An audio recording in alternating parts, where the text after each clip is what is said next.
Hey there, Money Minds, and welcome back to the book summary. If you joined us last time, you know we kicked off our journey into Morgan Housel's incredible The Psychology of Money by exploring foundational insights from chapters 1 to 5. We uncovered why no one's crazy when it comes to financial decisions, the subtle dance of luck and risk, the dangers of a never-ending chase for more, the quiet power of compounding, and the crucial difference between getting rich and staying rich. Today, we're diving even deeper, unlocking new dimensions of financial wisdom that will truly reprogram how you think about wealth, freedom, and the true purpose of money. We'll explore why a tiny fraction of your efforts can lead to massive success, why true wealth is often invisible, and how simply saving money might be your most powerful tool. Have you ever felt caught on a treadmill, chasing things that don't quite bring happiness?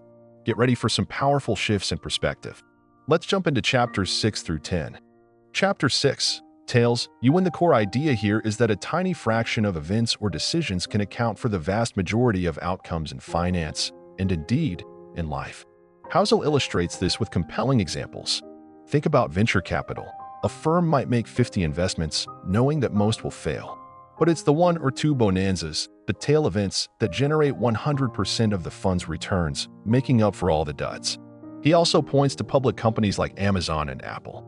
Their massive growth isn't from consistently good performance across all products, but from phenomenal tail events like Amazon Web Services or the iPhone, which are exceptional outliers.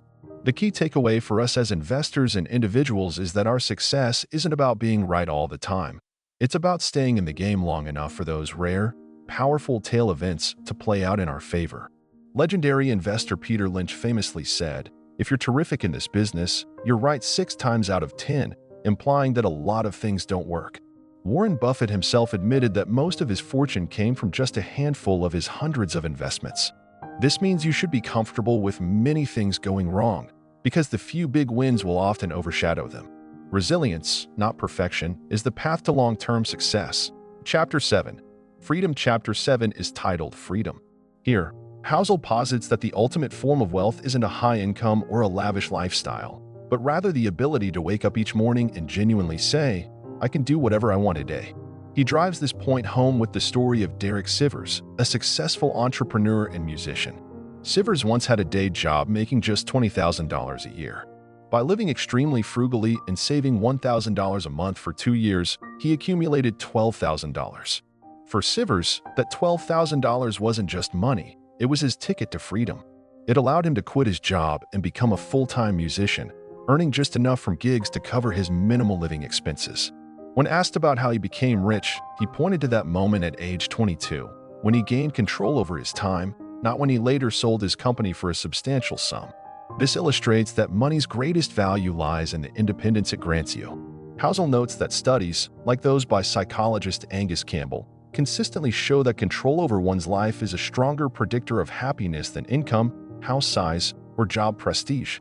The powerful insight here is to align your financial decisions with a life that offers you control over your most valuable asset, your time. Many people in wealthy countries report higher stress despite greater riches, partly because they exchange time control for more possessions or higher-paying, demanding jobs. The elderly Americans interviewed by gerontologist Carl Pillemer consistently valued quality friendships, purpose, and unstructured time with family far more than money or material possessions. So, instead of chasing endless accumulation, prioritize building enough savings to buy back your time, your autonomy, and your ability to choose how you live and work. Chapter 8. Man in the Car Paradox. In Chapter 8, we encounter the man in the car paradox. This chapter reveals a profound irony. When people buy expensive items to signal success or gain admiration, others are usually more impressed by the object itself than by the person who owns it. Housel recounts his early days as a valet, where he would park luxury cars like Ferraris and Lamborghinis. He initially believed these cars were a surefire way to signal wealth, intelligence, and good taste. However, he quickly realized that while he might gawk at the car, he rarely paid attention to or admired the driver. His admiration was for the horsepower and chrome, not the individual. He tells a story of Roger, a fellow valet who drove a Porsche, leading many to assume he was wealthy. Later, Roger arrived in an old Honda because his Porsche had been repossessed after he defaulted on the loan. This experience starkly revealed how outward appearances can be deceptive and how easily we make assumptions about someone's financial status based solely on visible consumption. The core lesson is that if your goal is respect and admiration, chasing expensive possessions is often a futile pursuit. The very people you want to impress are likely focused on the object, not you. True respect, Housel argues, is earned through qualities like humility, kindness, and empathy, attributes that don't come with a price tag. So, instead of spending money you have or don't have to project an image of success, focus on cultivating genuine character traits. This paradox underscores that external displays of wealth often fail to achieve their intended social purpose and can, in fact, lead to financial instability if they involve overspending or debt. Chapter 9. Wealth is What You Don't See. Chapter 9 builds on this, titled, Wealth is What You Don't See. This chapter powerfully distinguishes between being rich and being wealthy, defining true wealth as the financial assets you haven't spent, which provide options, flexibility, and future growth. Housel challenges our common perception that visible displays of luxury equate to wealth. Someone driving a $100,000 car might seem rich, but the only certain financial fact is that they now have $100,000 less than they did before the purchase, or potentially $100,000 more in debt. He uses the stark example of Rihanna, who sued her financial advisor after overspending and nearly going bankrupt.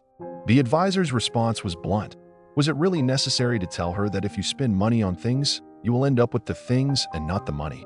Housel points out that many people who say they want to be a millionaire actually mean they want to spend $1 million, which is the literal opposite of accumulating wealth.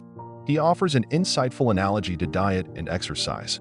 Rigorous exercise is like being rich, you did the work, but true wealth is like disciplined eating, turning down the treat meal to actually achieve a net calorie burn, which requires self-control.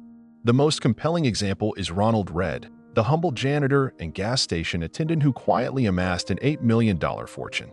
During his lifetime, no one knew he was wealthy because his money was invested and unseen. The profound takeaway is that wealth isn't about what you see, it's about what you don't see, the unspent money, the investments, the savings that grant you future options and independence. Since wealth is hidden, it's hard to observe and imitate from others. This means to build genuine wealth, you must cultivate the discipline of living below your means and prioritize saving over spending, focusing on the freedom and peace of mind that accumulated assets provide, rather than the temporary gratification of material possessions. Chapter 10. Save money. Finally, for this episode, Chapter 10. Save money. Housel makes a compelling case that building wealth has far less to do with your income level or investment returns, and far more to do with your personal savings rate and a disciplined approach to spending. He draws an interesting parallel to the 1970s energy crisis. Many feared the world would run out of oil, but the crisis was largely averted not just by finding new oil sources, but primarily by a massive increase in energy efficiency. Cars, factories, and homes became significantly less thirsty. Similarly, in personal finance, relying on consistently high investment returns or a massive income is uncertain. What's always within your control is your frugality and efficiency in spending. Housel argues that if you can learn to be happy with less, you create a gap between what you earn and what you need. This gap, powered by a high savings rate, means your money goes further, providing tangible benefits like flexibility and control. For instance, having savings allows you to take time off work when sick without financial strain, or to wait for a better job opportunity after a layoff, rather than being forced into the first available option. Even a 0% interest savings account can yield an incalculable return by providing this priceless flexibility and peace of mind. Even Bill Gates, in Microsoft's early days, insisted on keeping enough cash to cover a year's payroll, reflecting this deep-seated value of safety and endurance. The critical insight is that you don't need a specific, grand reason to save. Save for the unknowns, for life's inevitable curveballs that you cannot predict. Your savings rate is largely determined by your ability to manage your ego and not constantly compare yourself to others. The greater your savings, the more control you have over your time and choices, and in an increasingly competitive and automated world, this flexibility becomes a powerful, sustainable advantage, setting you apart from those reliant on a single paycheck or rigid plans. Common theme section. So, what powerful threads weave through these chapters, from tales you in to save money? Firstly, they consistently reinforce the idea that behavior trumps intelligence in the world of money. Our emotional makeup, Our psychological biases and our unique experiences, not just our IQ or financial knowledge, dictate our financial outcomes. Secondly, these chapters redefine wealth itself. It's not about the flashiest car or the biggest house. It's about the unseen accumulation of assets that grant us freedom, flexibility, and control over our time. This fundamentally shifts our focus from external validation to internal peace of mind. Finally, a pervasive theme is the power of the long game and survival. Whether it's patiently waiting for tail events, consistently saving, or simply having enough room for error to stay in the game, enduring over time is what truly creates and preserves wealth. And there you have it, Money Minds. Chapters 6 through 10 of The Psychology of Money offer profound shifts in how we define and pursue financial success. We've learned that patiently staying in the game allows for those rare tail events to deliver massive wins, making resilience far more valuable than perfection. We discovered that true wealth isn't a high income or lavish spending, but the invaluable freedom and control over your time that comes from unspent money. We distinguish between being rich, which is often visible consumption, and being wealthy, the hidden accumulation of assets that provide options and peace of mind. And we saw that consistent saving, powered by managing your ego and living below your means, is arguably the most powerful wealth-building tool of all.